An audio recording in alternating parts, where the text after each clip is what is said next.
주문하신 분들이 커피 있고 뭐 여지로 몇 개 더 가져왔습니다. 필요하신 분 이제 드시면서 진행하면 될 것 같습니다. 뒤에 차도 있고 뭐 맛있는 것도 있습니다.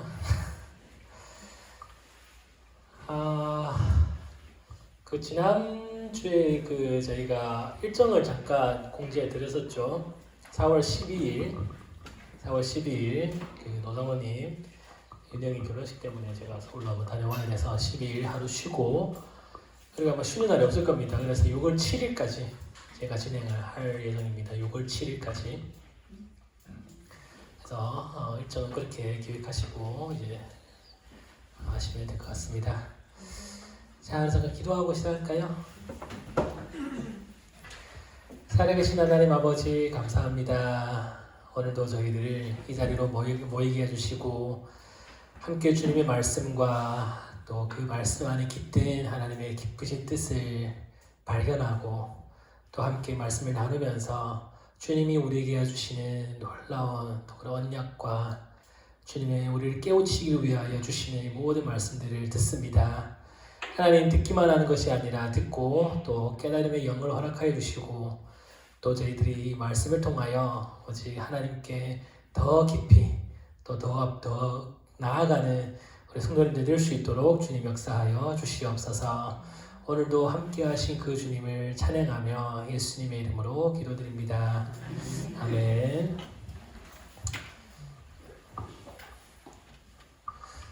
창세기 12장부터 20장까지 혹시 읽으셨습니까?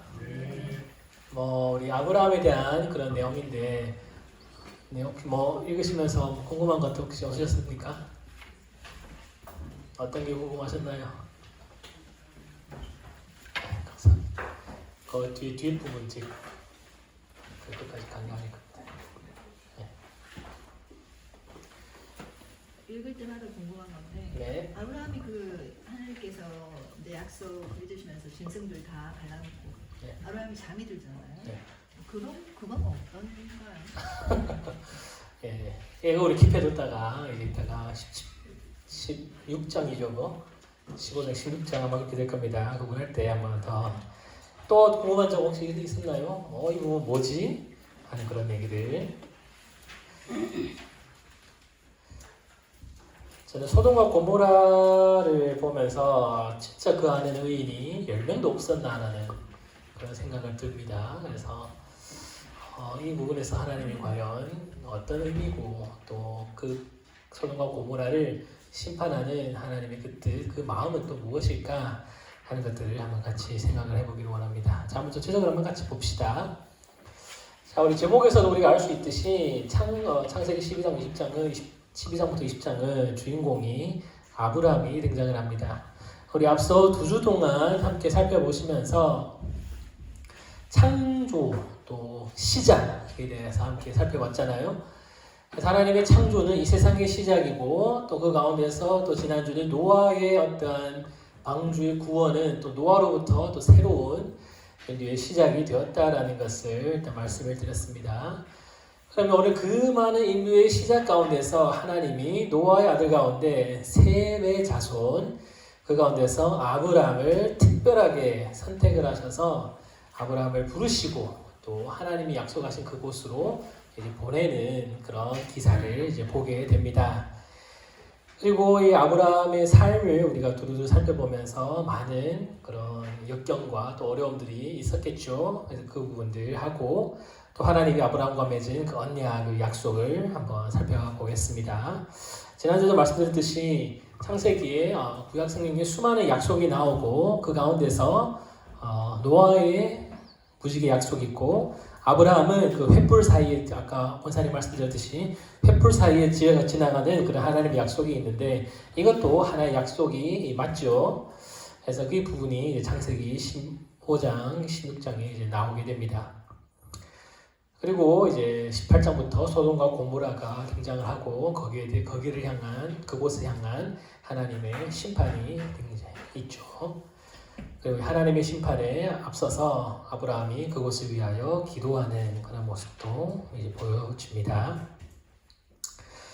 우리 한번 같이 살펴봅시다. 12장부터 아브라함을 부르시고 또 아브라함을 향한 그런 내용인데 12장 1절부터 3절까지만 함께 같이 읽어봅시다. 창세기 12장 1절부터 3절까지 내용입니다. 시작.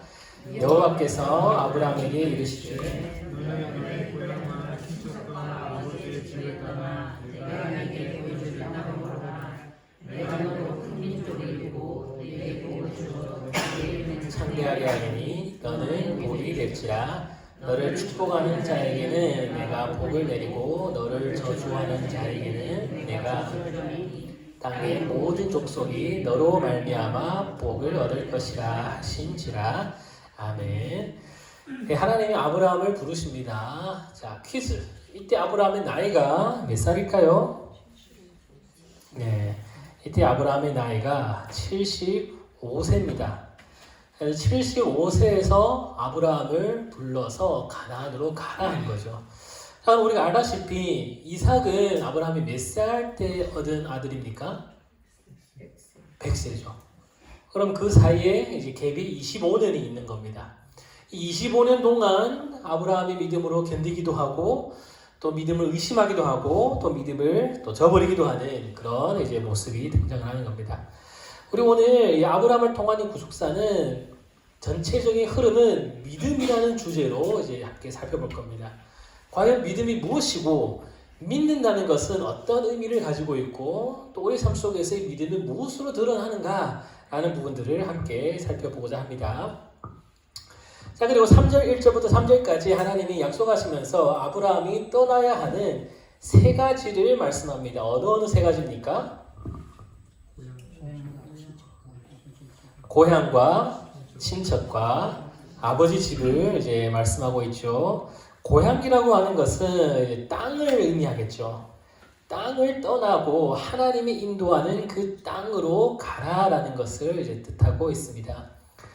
여러분, 구약 성경을 보면 하나님이 특히 그 신명기나 레위기에 보면 하나님이 땅에 대한 규례가 엄청 많아요. 땅을 뭐 어떻게 하라, 또 어떻게 뭐 쉬게 하라, 뭐 그런 땅에 대한 규례가 많은데 구약 성경에서 땅은 굉장히 중요한 그런 윤리적인 어떤 가치로 작용을 하는 겁니다. 그래서 믿음의 자녀들, 또 믿음의 자녀들뿐만 아니라 그들에게 어떠한 재산과 어떠한 것을 부여하기 위하여서 무엇을 주느냐? 땅이라고 하는 것이 그 척도를 나타내더라는 겁니다. 그래서 아브라함에게 먼저 너는 너의 고향을 떠나라 라고 말합니다. 그것은 과거에 너의 살았던 그것을 청산하고 새로운 땅으로 하나님이 약속하신 가나안 땅으로 가라라는 것을 뜻하고 있죠. 그래서 먼저 고향을 떠나라, 땅을 떠나라는 것입니다. 두 번째는 이제 친척을 떠나라라는 겁니다. 친척을 떠나라라고 하는 것은 이제 하나님보다 가까운 또 우리가 의지할 수 있는 혈족, 내 마음에 더 나아가는 그런 힘, 이런 것들이 있는데 이런 것들을 이제 떠나라라고 하는 거죠.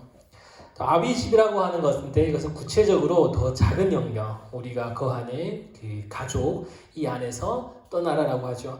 하나님은 왜 굳이 이렇게 고향과 친척과 아비집을 떠나라라고 이제 말씀할까? 이 부분을 뒤에 3번 가서 좀 더 디테일하게 나누도록 하겠습니다.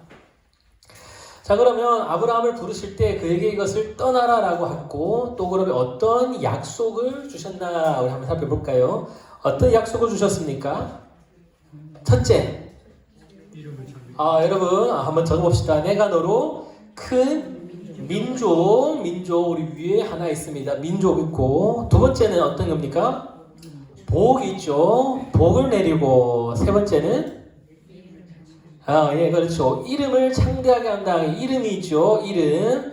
또 네 번째는 복의 근원이 되죠. 축복하는 자에게는 복을 내리고 저주한 자에게는 내가 저주하리라. 그리고 모든 족속이 자 5가지 보세요. 내가 너로 큰 민족 자녀가 있고 또 복을 주고 이름을 창대하게 하고 복의 근원이 되고 온 세상으로 넘어가서 이제 복이 전파된다라는 이 5가지 하나님의 약속이 있다랍니다. 그래서 그 고신대 오병호 교수님은 이를 아브라함의 펜타콘이다 그렇게 얘기합니다. 5가지 하나, 둘, 셋, 넷, 다섯, 이 5가지 하나님의 약속 가운데서 아브라함의 인생이 이루어졌다라고 이제 말씀을 하고 있습니다. 그래서 이렇게 5가지의 하나님의 축복을 약속을 주고 아브라함은 그 약속을 가지고 이제 떠나게 된 겁니다.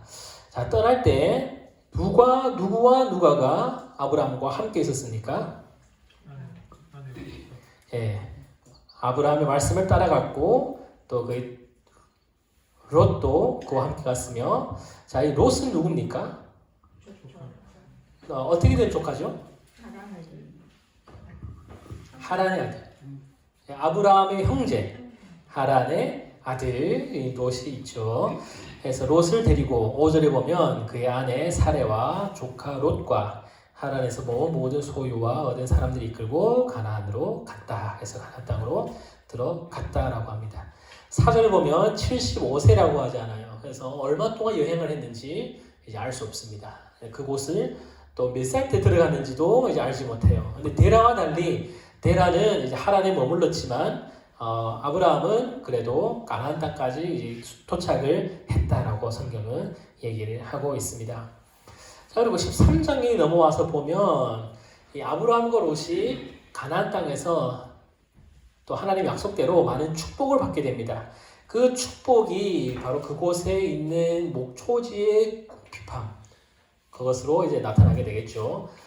그들은 유목민족이어서 어쩌면 많은 양과 또 그런 그 가축들을 데리고 다녔기 때문에 그곳에서 함께 롯의 재산과 아브라함의 재산이 함께 이제 동거를 했던 겁니다. 그런데 그 땅이 좁다 보니 서로 싸움이 일어났죠. 그래서 아브라함이 롯에게 어떻게 말하는지 우리 13장 8절 9절 한번 같이 보겠습니다. 창세기 13장 8절 9절 함께 읽어볼까요? 시작. 아브라함이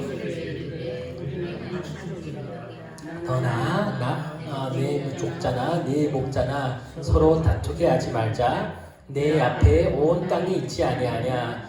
나를 떠나가라. 내가 좋아하면 나는 우아하고 내가 우아하면 나는 좌하리라. 자, 이때까지 아브라함은 롯을 자기의 자녀와 같은 그런 존재로 이제 생각을 했던 겁니다. 왜냐하면 75세고 또 가나안 땅에서 이제 수해를 살다 보니 자녀가 있어야겠지만 이 사라는 자녀가 없었던 겁니다. 그래서 지난번에 제가 말씀드렸듯이 이 팀에서 말씀했나요? 그 양을 키우면 임신이 안 된다고, 좀 그런 분들이 불임이 많다고 그랬잖아요. 그래서 아마 그것 때문인지 사례는 아이를 이제 낳지 못하는 그런 경우가 되었습니다.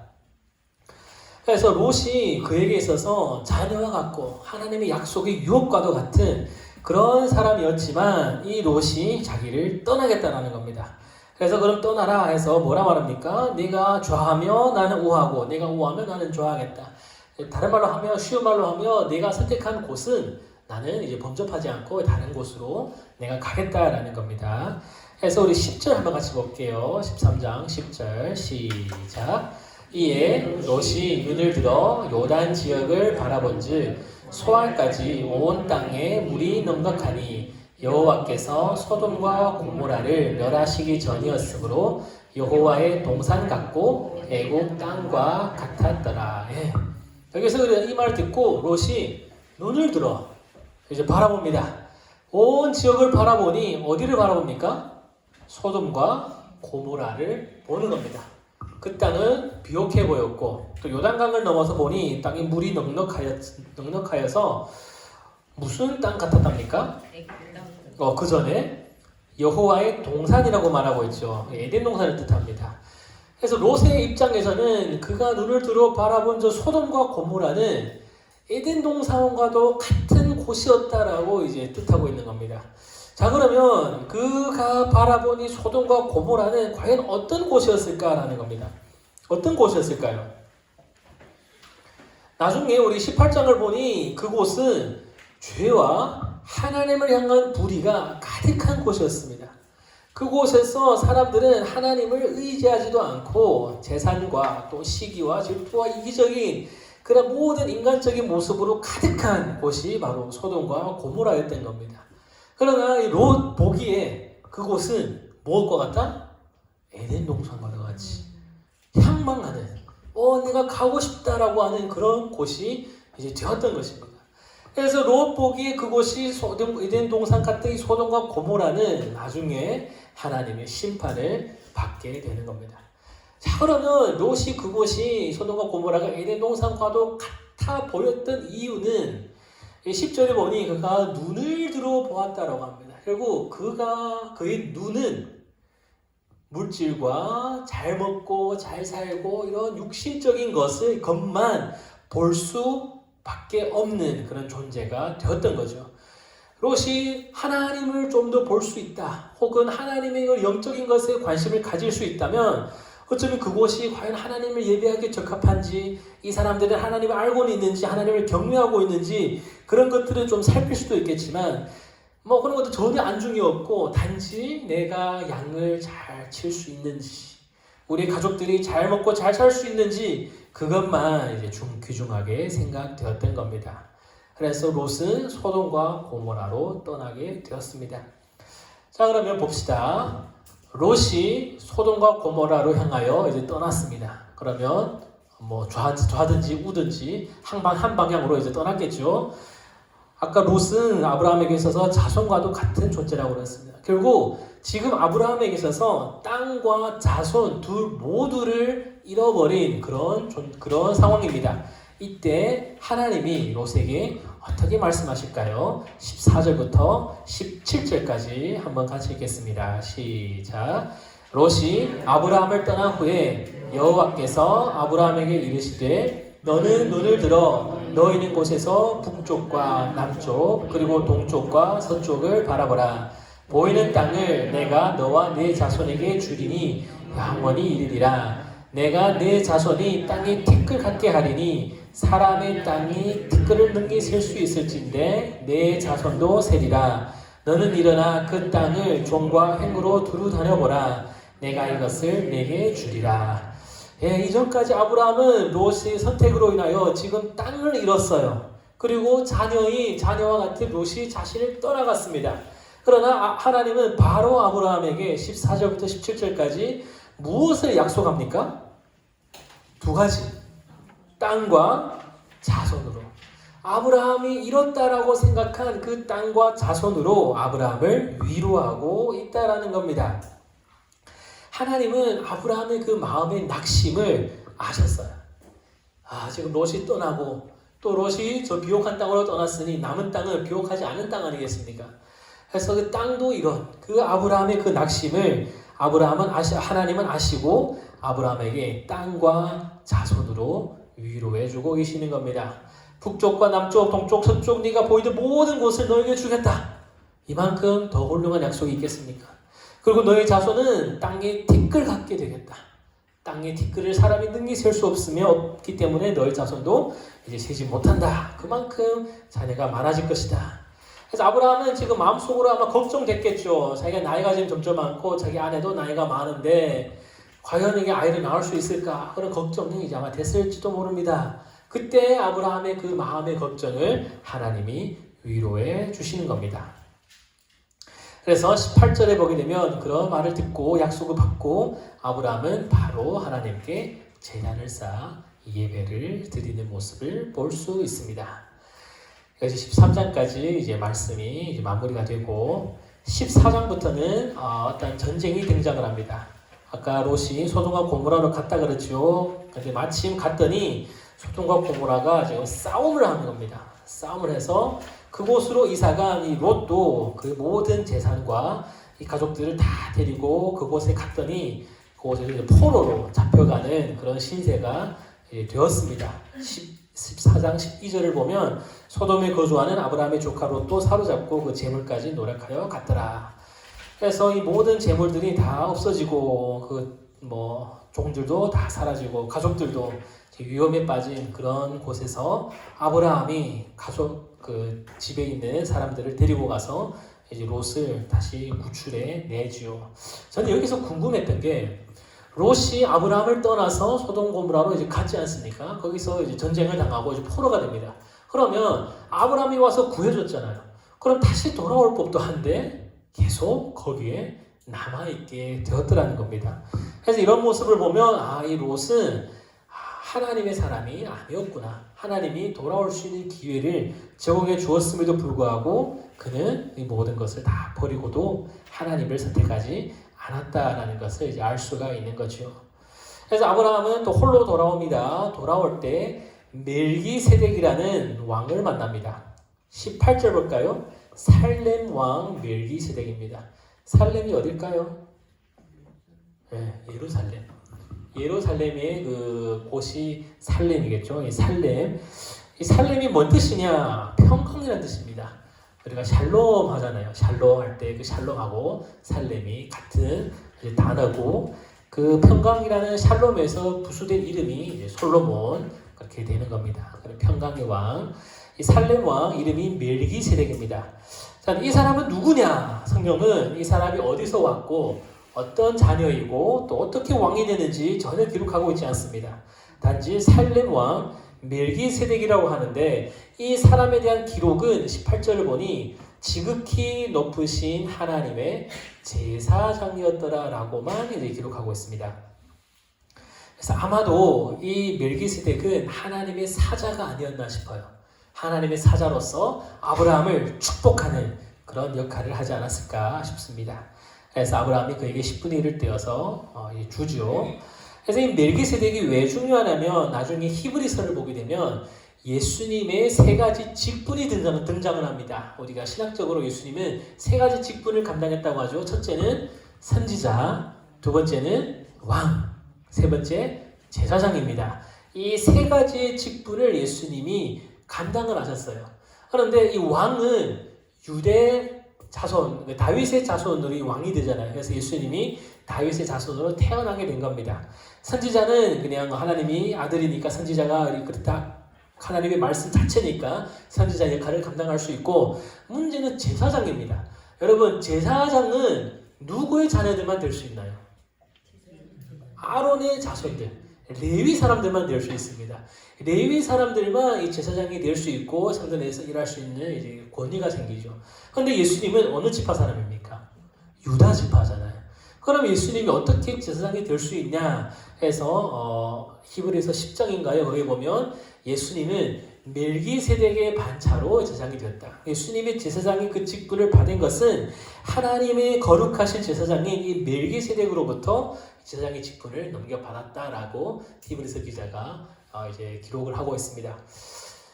그래서 어떻게 그가 이런 것을 발견했을까라는 것은 잘 알지 못하지만 성경이 되었고 성경에서 이렇게 기록을 한 것으로 보아 아마 이러한 것이 하나님이 우리에게 주고자 하는 메시지인 것 같습니다.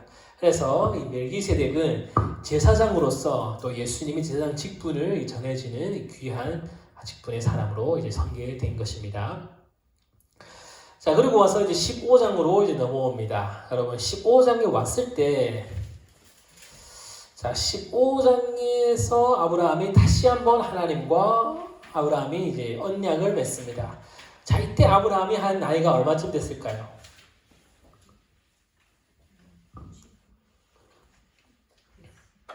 이때 나이가 얼마쯤 된, 아브라함이 100세 때 얻은 이삭이, 아브라함이 100세 때 이삭을 얻었을 때의 그 이스마엘의 나이가 13살이었습니다. 그러면 그때 마침 이스마엘을 낳기 전이라고 했다면 한 86세, 85세, 80세 정도였겠죠. 그러니까 75세에 하나님 약속을 받고도 이제 한참 5년, 6년, 7년이라는 많은 시간이 이미 지난 이후입니다. 그때까지도 아브라함은 아이를 이제 낳지 못한 겁니다. 그래서 하나님의 말씀이 아브라함에게 또 이렇게 임합니다. 우리 1절 한번 같이 보겠습니다. 15장 1절 시작. 이후에 여호와의 말씀이 환상 중에 아브라함에게 임하여 이르시되 아브라함아 두려워하지 말라. 나는 내 방패요 너의 지극히 큰 상급. 여기서는 땅과 자손을 얘기하지 않죠. 뭐랍니까? 너의 무엇이랍니까? 예, 방패랍니다. 그럼 방패가 왜 필요할까요? 적으로부터 이제 공격을 이제 막잖아요. 그럼 적이 어디 있습니까? 아브라함의 적이 어디 있습니까? 앞서 14장을 보니까 아브라함이 지금 이 붙잡혔던 롯을 구하기 위하여서 이 군대들과 싸웠잖아요. 다른 나라의 군대와 싸웠으니까 이 그 공격을 당한 그쪽이 또 아브라함을 공격할 수도 있다는 그런 거죠. 근데 아브라함은 친척도 없고 자기 고향도 아니고 또 아버지 집도 없고 뭐 그러다 보니까 이런 두려움에 휩싸였을 때 하나님이 이제 나타나셔서 꿈에서 말합니다. 내가 너의 방패다. 네가 이렇게 어려움 있을 때 걱정하지 마라. 내가 너와 함께 하겠다. 자, 그래서 그때의 이 방패 또 자기를 보호해 줄 수 있는 가장 큰 힘 있는 사람은 자녀였어요. 내가 이제 괴롭힘을 하면 내 아들이 나서서 이제 복수해 주는 겁니다. 근데 아브라함은 자녀가 없잖아요. 그래서 2절에 아브라함이 말합니다. 아브라함이 이르되 주 여호와여 무엇을 내게 주시려 하나이까 나는 자식이 없사오니 나의 상속자는 이 다메섹 사람 엘리에셀이니이다. 이 엘리에셀이 나의 상속자가 되어서 나를 보호해 주면 좋겠습니다. 그렇게 얘기하죠.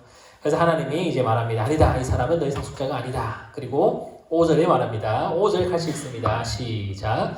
그를 이끌고 밖으로 나가 이르시되 하늘을 우러러 무뼈를 셀 수 있나 보라. 또 그에게 이르시되 내 자손이 이와 앞서 13장에서는 바다의 땅의 티끌만큼 내 자손이 많겠다. 그래서 15장을 보니까 하늘의 별처럼 네 자손이 많겠다.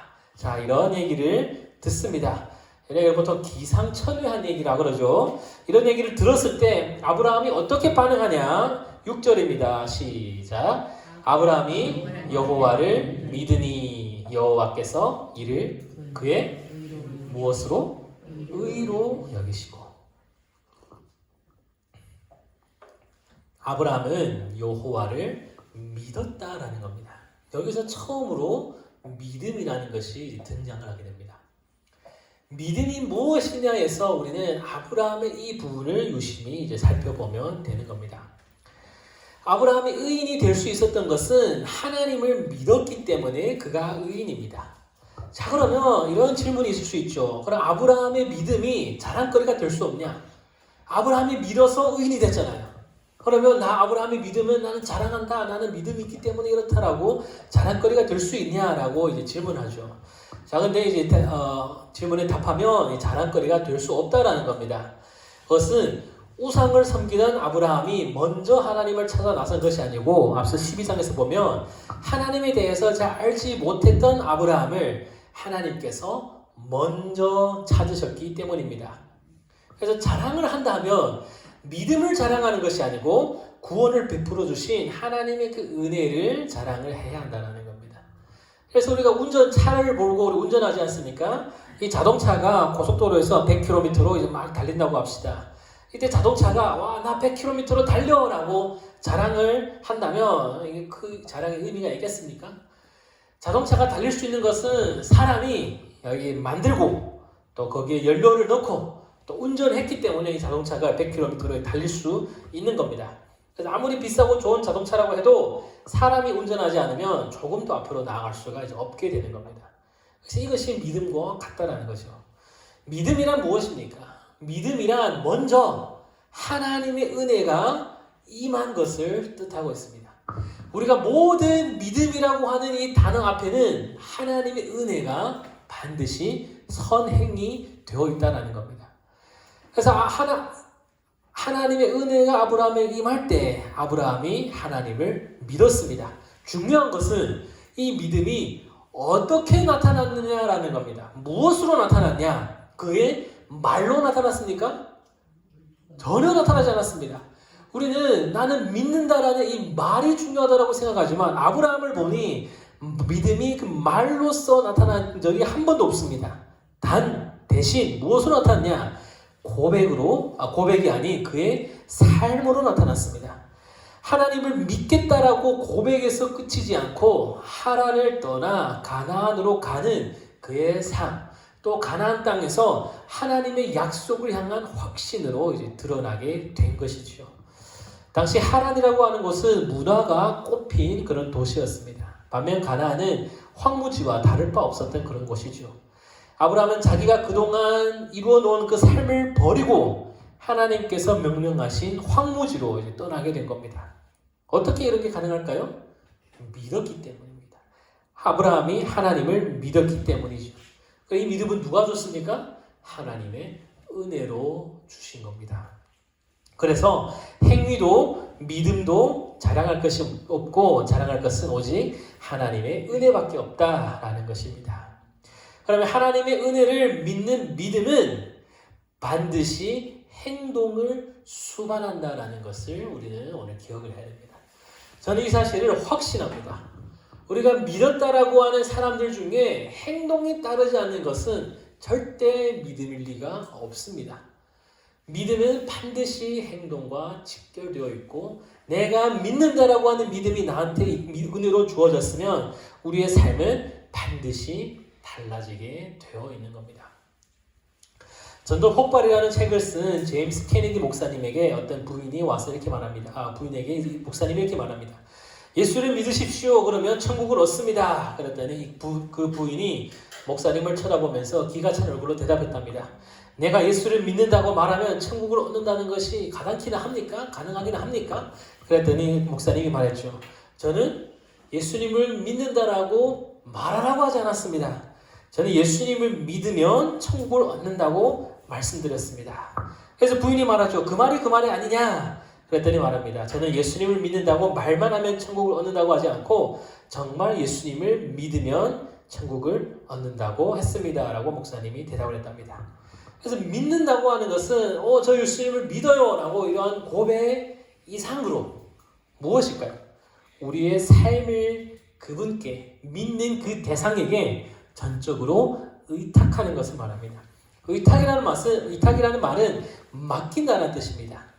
내 삶을 전적으로 내가 믿는 그 대상에게 맡기는 것이 믿음인 것이요.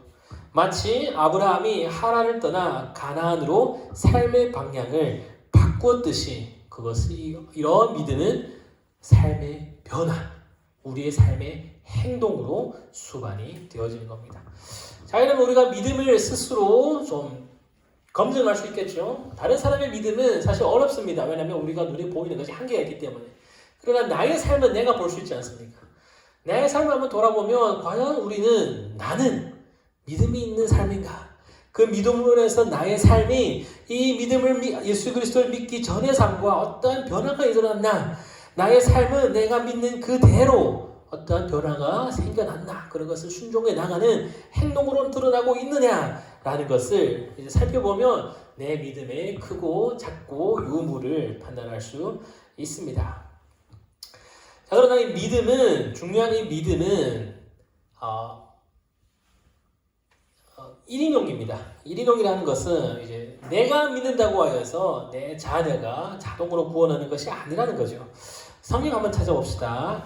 에스겔 한번 찾아보겠습니다. 에스겔 구약성경 에스겔 14장 14절 에스겔 14장 14절 말씀입니다.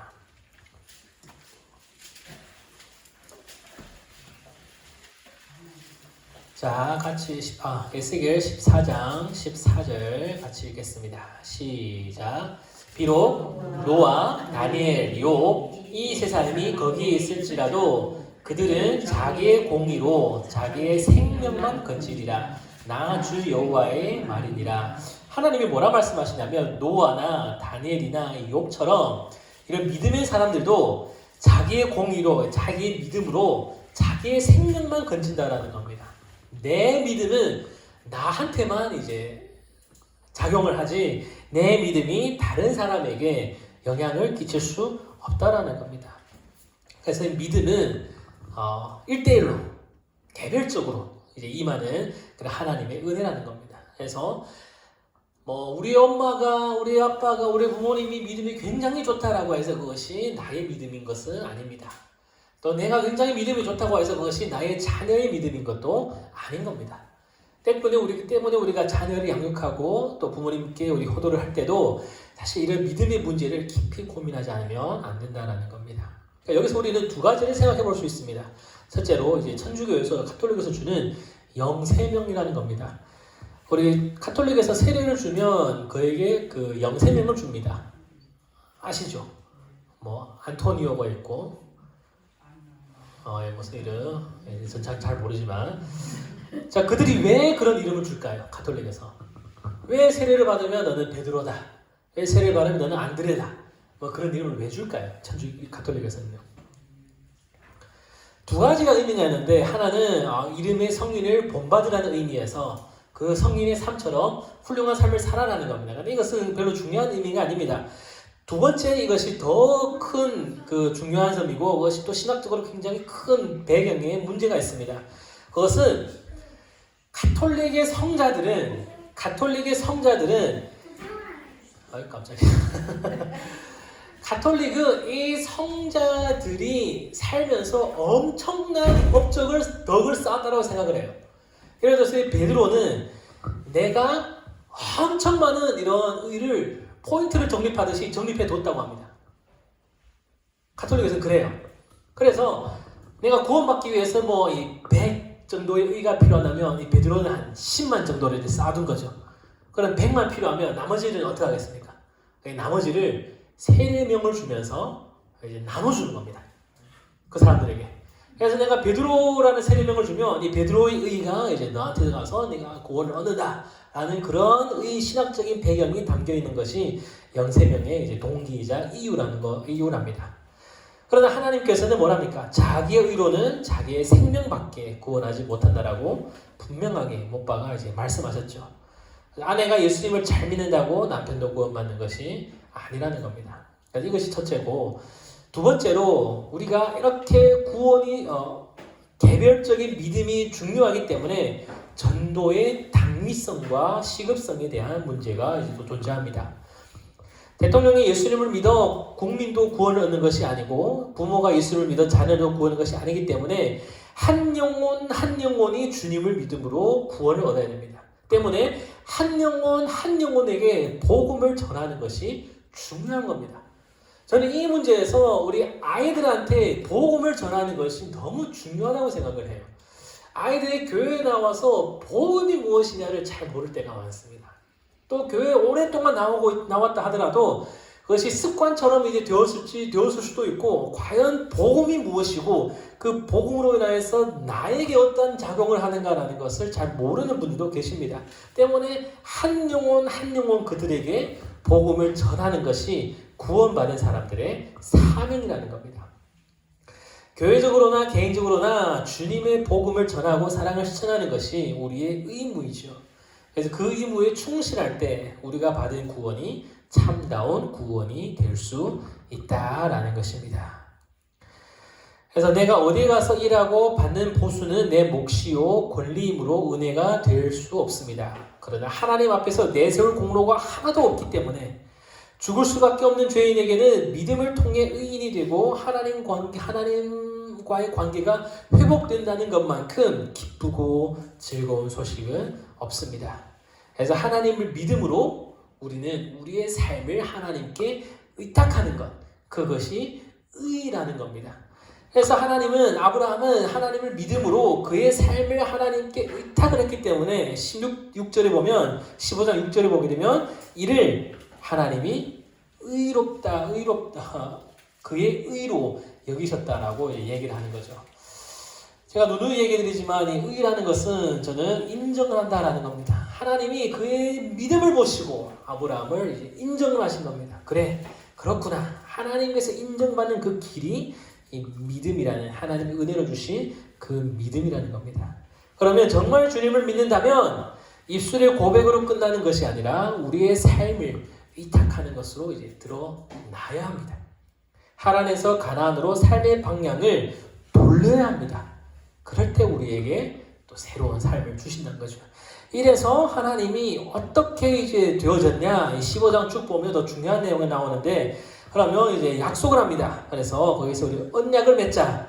그래서 9절부터 보게 되면 3년 된 암소와 3년 된 암염소와 순양과 이 비둘기와 집비둘기를 가지고 와서 이제 제사를 드리자, 약속을 하자, 이렇게 얘기를 하고 있죠. 자, 근데 왜 이런 것이 필요하냐면, 고대에 저와 만약 우리 조집사님이 약속을 했어요. 우리가 이렇게 약속을 합시다, 언약을 맺읍시다. 그러면 이제 동물을 갖고 옵니다. 그리고 두 사람 사이 찢습니다. 동물이 찢어요. 그럼 우리 둘이 약속을 해서 만약 두 사람 가운데 한 사람이 약속을 어기면 이 찢긴 동물처럼 이런 결과가 된다. 뭐 그런 의미가 포함되었죠. 그래서 이제 동물을 이제 찢어서 약속을 맺는데 하나님과 아브라함이 동물을 이제 찢는 그런 약속을 이제 한 겁니다. 그래서 이제 양도 찢고 염소도 찢고 다 찢고 이제 비둘기는 너무 작아서 이제 찢지 않고 이렇게 둔 거죠. 자, 그러면 이 찢고 찢은 동물 사이로 이제 약속을 맺는 두 사람이 지나가야죠. 그럼 누구와 누가 지금 약속을 맺습니까? 아브라함과 하나님이 약속을 맺습니다. 그러면 이 동물 사이로 누가 지나가야 될까요? 하나님이 지나가고 또 사람도 지나가야죠. 근데 여기 보니까 12절에 보니 해질 때에 아브라함에게 깊은 잠이 임했다라는 겁니다. 깊은 잠이 임하고 그는 두려움과 흑암에 휩싸여서 굉장히 힘든 그런 순간에 하나님만 그 찢은 동물 사이로 이제 지나가게 된 겁니다. 아브라함은 지나가지 않습니다. 그것은 내가 비록 너와 언약을 맺었지만 하나님과 인간이 언약을 맺었지만 이 언약은 너는 못 지킬 것이다 라는 것을 하나님 아셨죠. 인간이 하나님과 이 언약을 맺고 하나님께만 귀속되는 그것이 인간에게는 이제 불가능할 것이다 라는 걸 하나님 아셨습니다. 그러나 하나님은 인간을 끝까지 사랑하시고 아브라함의 후손을 끝까지 사랑하신다라고 하여서 그 사이로 지나가신 겁니다. 17절 해가 져서 어두울 때에 연기나는 화로가 보이며 타는 횃불이 쪼갠 고기 사이로 지나가더라. 해서 아브라함만 이제 그 사이로 지나가게 죄송합니다. 하나님만 그 사이로 지나가고 이제 언약을 맺게 됩니다. 그래서 이것은 하나님이 아브라함에게 준 어떤 일종의 배려인 거죠. 배려와도 같은 그런 순간이겠죠. 그러면서 아브라함에게 약속을 말합니다. 13절에 너는 알라 내 자손이 이방에서 객이 되어 그들을 섬기겠고 이제 400년 동안 내 자손을 괴롭히겠다. 이것은 애굽에 내려가서 그곳에서 이제 400년 동안 있고 다시 나오리라는 것을 이제 크게 말씀을 하신 겁니다. 이게 이제 15장까지 이제 내용입니다. 15장까지 내용이고 16장을 넘어와서 하갈이 등장하고 이스마엘이 등장합니다. 15장까지 하나님이 이렇게 약속을 했는데 그 약속이 더디 이루어지는 겁니다. 하나님이 쪼개진 횃불 사이로 다 지나갔는데도 아까 보세요. 16장에서 바로 아브라함이 하갈과 이스마엘을 낳으면서 그 약속을 파기하지 않습니까? 때문에 이 사람의 그것을 하나님은 이제 배려하셔서 그런 거죠. 그래서 결국 아브라함은 사레가 출산하지 못하여서 그의 요종 애굽 사람 하갈을 통하여 이제 아이를 가집니다. 3절에 보면 아브라함의 아내 사레가 그 요종 애굽 사람 하갈을 데려다가 그 남편 아브라함에게 처불어 줄 때는 아브라함이 가나안 땅에 거주한 지 10년 후였더라. 10년 동안 약속을 기다렸는데 이루어지지 않은 겁니다. 여러분은 하나님의 그 어떤 약속을 10년 동안 기다려본 적 있나요? 10년 동안. 10년 전에 내가 무슨 약속을 했지 잘 기억 안 나죠. 나중에 결과적으로는 아브라함은 25년이라는 시간이 이제 걸린 겁니다. 결국 이제 하나님의 약속은 하나님이 우리를 들어 사용하시고자 하는 그 정점은 어쩌면 한참 긴 시간, 그런 긴 여정이 필요하더라는 거죠. 그래서 이제 아브라함이 하갈과 동침하였더니 하갈이 이제 아이를 낳습니다. 그래서 아이를 낳고 그 여주인을 멸시하여서 또 쫓아보내죠.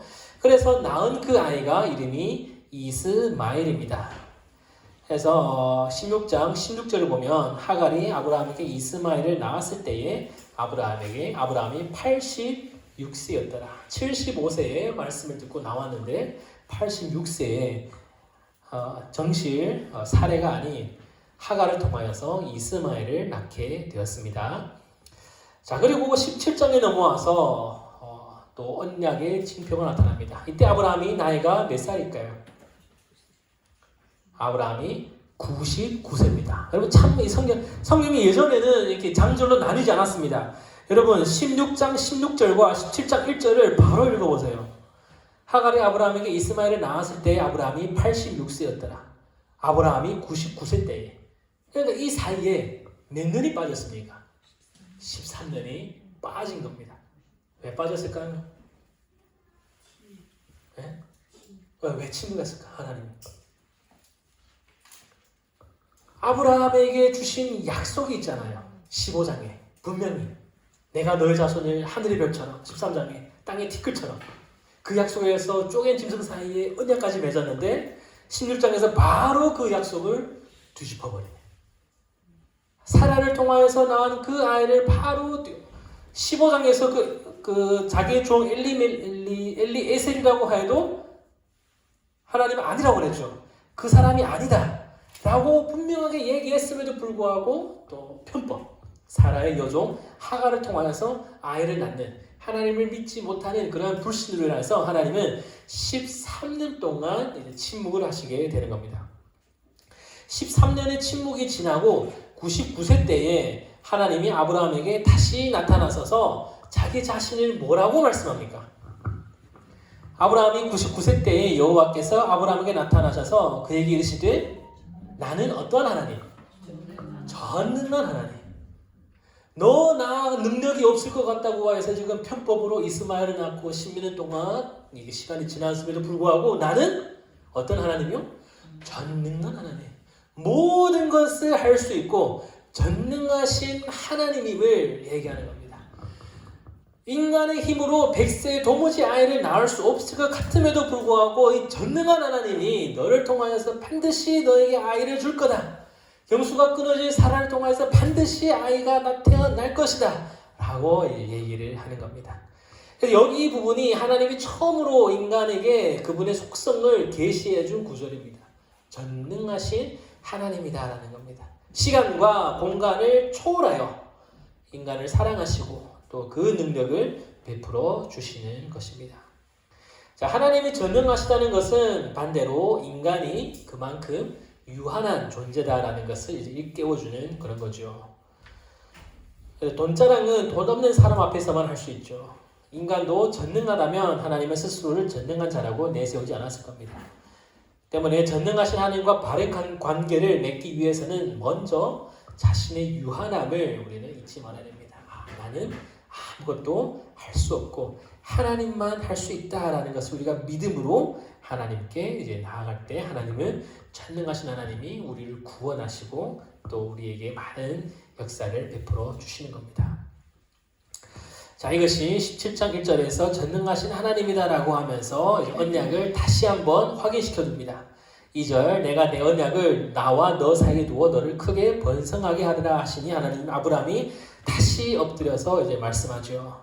다시 엎드려서 이제 경배를 합니다. 그때 아브라함에게 이름을 바꿔줍니다. 자, 여기서 두 가지 큰 포인트가 17장에 두 가지 큰 포인트가 있습니다. 하나는 이름을 바꿔줍니다. 아브라함에서 뭐로 바꿔줍니까? 아브라함으로 바꿉니다. 이 아브가 히브리어 아브가 아빠, 아비란 뜻입니다. 그래서 아브람은 존귀한 아버지, 존귀함을 받는 아버지. 근데 아브라함은 많은 사람들의 아버지로 한글로 보기에는 이름이 바뀌었나라고 싶을 정도로 그런데 사실 우리가 중국어나 다른 성경을 보면 뒷부분이 많이 이런 바뀜을 이제 당하게 됩니다. 그래서 아브람에서 아브라함으로 되어서 많은 민족의 아버지가 된다라는 그의 신분, 이름 자체를 이제 바꿔주고, 두 번째로 언약을 세웁니다. 이 언약은 이번에는 어떤 언약을 세우느냐? 할례죠. 할례를 이제 베풀게 되는 겁니다. 자, 6번 봅시다. 우리 교재 6번. 하나님은 아브라함과 그 후손이 간직해야 할 표징으로 무엇을 행하도록 했냐? 할례를 행하라고 했습니다. 할례가 뭘까요? 남자들이 받는 이 포피 수술을 할례라고 합니다. 지금은 포피 수술이라는 그 이름이 됐지만 사실 그것은 성경에 보면 그것은 할례로 이제 나오게 되죠. 할례로 이제 되어서 나오게 되는데 할례의 규칙이 있습니다. 어떤 규칙이 있습니까? 며칠째 할례를 하랍니까? 이 12절 보세요. 12절 너희 대대로 모든 남자는 집에서 난 자나 또는 너희 자손이 아니라 이방 사람에서 돈으로 산 자를 막론하고 난 지 며칠 만에? 8일 만에 하라라고 합니다. 이 8일이라는 숫자가 이제 등장을 하죠. 제가 예전에 이런 이런 것을 한번 제가 본 기억이 있어갖고 이제 찾아왔습니다. 그 의사들이 이제 보니까 아이가 태어나면 그 몸에 굉장히 많은 변화가 일어납니다. 그래서 이 피가 응고되기 위해서 뭐가 필요하냐면 비타민 K와 프로트롬빈이라는 어떤 효소인지 뭐 그런 게 필요하대요. 비타민 K와 프로트롬빈이라는 어떤 것이 필요한데 이 비타민 K는 출생 후 5일에서 7일 사이에 가장 많이 생긴대요. 자기 스스로. 그리고 프로트롬빈은 행후 8일째 뭐 이 정도 되다가 8째 날에 갑자기 확 커지다가 또 쫙 적어지는 이런 그래프를 이제 보인다라고 합니다. 결국 이걸 보면 태어난 지 8일째 되는 날에 피가 가장 잘 응고되는 그런 시기라고 이제 얘기를 하더라고요. 그래서 아브라함의 때에는 이 같은 의학적인 정보가 없어서 8일째 되는 날이면 인간이 이렇게 몸이 변한다라고 이제 부가적인 설명을 안 해주고 단지 8일째 되는 날에 이제 복비 수술을 할례를 하라라고 해서 8번째 날에 할례를 이제 행한 겁니다. 그래서 8째 날에 할례를 행했고 이 할례는 나중에 이스라엘 백성들이 그들의 삶에서 쭉 이어져 오는 어떠한 의식과도 같은 것으로 그들이 이방인들과 다른 어떠한 사람이다라는 것을 나타낸 그런 의식이 되었습니다. 자, 그러면 할례가 어떤 의미를 가지느냐라는 것을 한번 생각해 봅시다. 시간이 많이 지나서 여기까지만 해야 될 것 같습니다. 자, 할례를 한번 봅시다. 구약의 할례, 오늘날 신약이 돌아온 오늘 우리들도 할례를 행할까요? 하지 않을까요?